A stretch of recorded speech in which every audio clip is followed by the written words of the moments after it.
नमस्कार दोस्तों, सभी लोगों का स्वागत है आज की इस वीडियो में।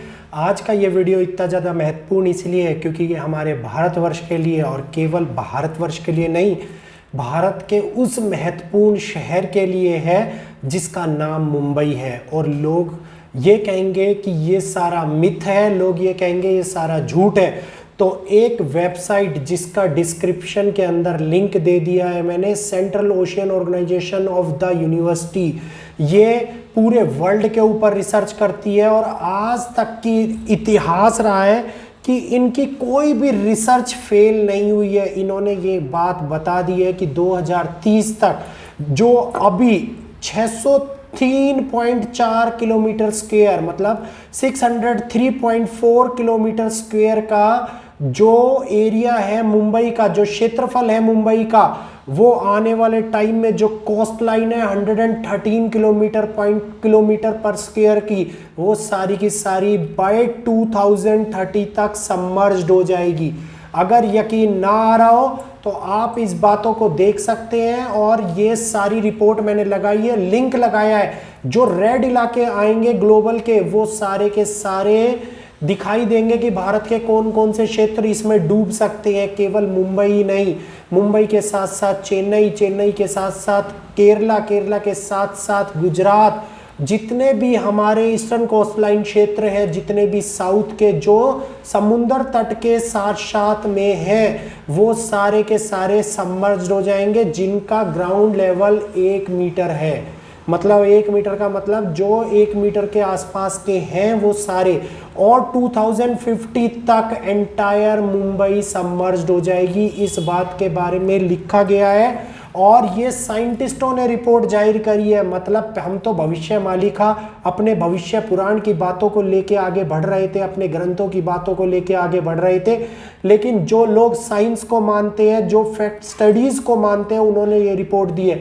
रिपोर्ट आपके सामने मैंने लगा दी है, आप देख सकते हैं इस रिपोर्ट को। अगर वीडियो अच्छा लग रहा हो तो वीडियो को लाइक कीजिए, चैनल को सब्सक्राइब कीजिए, बेल आइकन को ऑल पे कीजिए, ताकि आने वाली ऐसी वीडियो की अपडेट आपको मिलती रहे। अभी थोड़े दिनों पहले central oceans of archaeological studies ने ये रिपोर्ट दी कि मुंबई के जो जितने भी सी कोस्ट लाइन जितने भी एरियाज हैं, वो सारे के सारे बाय 2030 तक सबमर्ज्ड हो जाएंगे, जिसके अंदर से 113 किलोमीटर पर स्क्वायर का एरिया है और इसमें से 10 किलोमीटर पर स्क्वायर का एरिया ऑलरेडी 2023 तक सबमर्ज्ड हो चुका है। मतलब जो नदी समुंदर के आसपास के एरिया रह रहे थे, वहाँ के लोगों को स्थानांतरित कर दिया गया है और वहाँ का एरिया पानी के अंदर ऑलरेडी डूबना स्टार्ट हो गया है। तो आने वाले टाइम में पैसिफिक ओशियन, एंटार्क्टिक ओशियन के अंदर बहुत बड़ा, बंगाल की खाड़ी के अंदर बहुत बड़ा जल स्तर बढ़ने वाला है और ये ग्लोबल वार्मिंग के कारण होगा।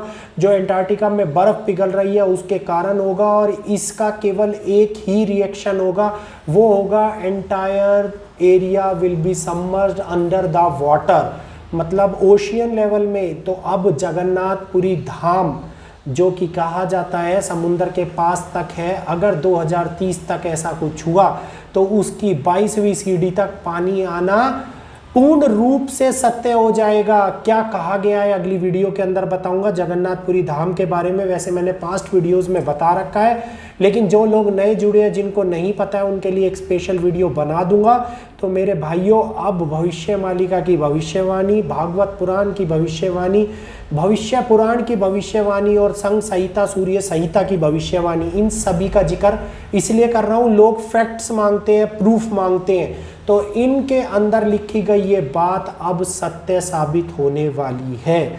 तो आने वाले टाइम में बहुत बड़ा एरिया पानी के अंदर जल प्रलय में डूबने वाला है। 3 तत्वों के एक्टिव होने की बात ऑलरेडी मैंने बता रखी है कि जो 3 तत्व एक्टिव हैं इस समय के ऊपर, भूमि तत्व, वायु तत्व और जल तत्व। आप लोगों ने देखा होगा जब वायु तत्व सबसे ज़्यादा एक्टिव था तो 2019 के अंदर कोरोना की बीमारी हवा से फैलने की बात हो रही थी एक दूसरे से, तो वो बीमारी हवा से फैली, तो इसका मतलब है वायु के माध्यम से संक्रमण आगे बढ़ा। और अब 2023 के अंदर जल प्रलय जहाँ के अपेक्षा भी नहीं करी थी, वहाँ पे इतने अत्यधिक बारिश हुई है, जिस कारण जल प्रलय से लोगों का जनजीवन त्रासदी की ओर बढ़ गया।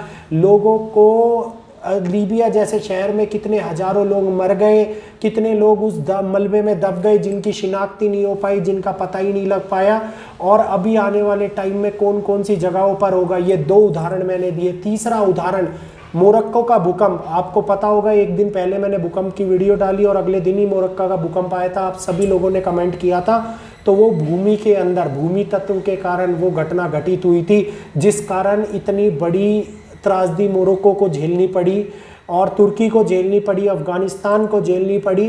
तो ये अभी पिछले 1 या 2 साल के अंदर इतना ज़्यादा घटित हुआ है। क्यों भूकंपों का सिलसिला 6.5 रेक्टियर स्केल तक पहुंच गया है? क्यों जल प्रलय इतनी तेजी से आ रही है? क्यों हवा के माध्यम से इतना ज़्यादा संक्रमण फैल रहा है? आप नॉर्मल वायरल फीवर कोई ले लो, वो भी जल्दी से जल्दी ठीक होके नहीं दे रहा। तो अब आने वाले टाइम के अंदर बहुत कुछ घटित हो रहा है। मनुष्य की जीव शक्ति खत्म होती जा रही है, जिस कारण संक्रमण शक्ति बढ़ रही है। ये साइंटिस्टों का कहना है। भविष्य मालिका की रिसर्च और WHO की एक फाइल जो मेरे पास आई है, उसमें 7 महामारियां जो आने वाली हैं वो महामारियां भविष्य मालिका में लिखी गई हैं और हम लोगों के सामने आ रही है। तो अगली वीडियो के अंदर वो बात मैं आप लोगों को बताने वाला हूँ, डिकोड कर रखी है। अगर किसी और ने वीडियो बना लिया टॉपिक चुरा के, तो दोस्त ये मत सोचिएगा कि उसने पहले बता दी। तो ये बातें ऑलरेडी मैं आप लोगों को बताऊंगा कि क्या घटित होने वाला है और कौन सी वो महामारियां हैं जो आने वाले टाइम में मनुष्य को अपनी जकड़ में ले सकती है। तो अब मुंबई में रहने वाले लोगों को सावधान हो जाने का समय आ गया है। 3 से 4 साल में तटीय इलाके तो डूबने वाले हैं और 2050 तक पूरी मुंबई के क्षेत्र डूबने वाले हैं। मैंने लिंक इसलिए दिया है, आप उसको पेन जूम करके सैटेलाइट के माध्यम से देख सकते हैं कि आपके एरिया के अंदर तो वो संकट नहीं आ रहा है पानी के जल स्तर बढ़ने का। अगर आप उन एरियो के अंदर रह रहे हैं तो आप वहाँ से शिफ्ट होने का कार्य कर सकते हैं, अपने आप को सेफ रखने का कार्य कर सकते हैं। ये ग्लोबल मैप इसलिए लगाया है मैंने कि इसमें कोई नहीं है, सैटेलाइट मैप है। सैटेलाइट मैप के माध्यम से आप सारे एरियो के जिन जिन के जल स्तर बढ़ने वाले हैं वो ऑलरेडी पिंक और रेड कलर के कर रखे हैं।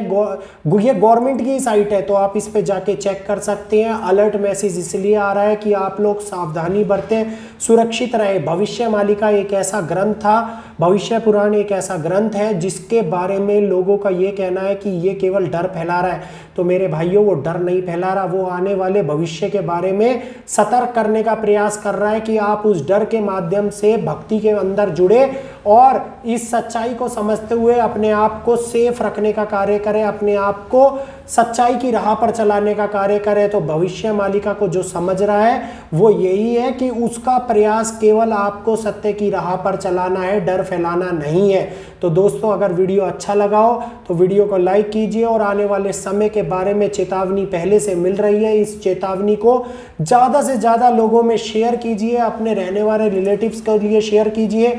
इस वीडियो के डिस्क्रिप्शन की बॉक्स के अंदर जो लिंक लगा रखा है वो अपने टेलीग्राम ग्रुप के अंदर भी डालूंगा ताकि वहां पे भी लोग देख पाए। तो अब समय आ गया है हम लोगों के सतर्क होने का, समय आ गया है आने वाले टाइम को हमें झेलने का। मैं एक माध्यम हूं जो आप लोगों को ये बात बता रहा हूं। आने वाले टाइम में आप लोगों के पास में क्या गणना, क्या कालखंड की चेतावनी निकल के आएगी, केवल और केवल उसको मैं बताने का कार्य कर रहा हूं और बताता रहूंगा।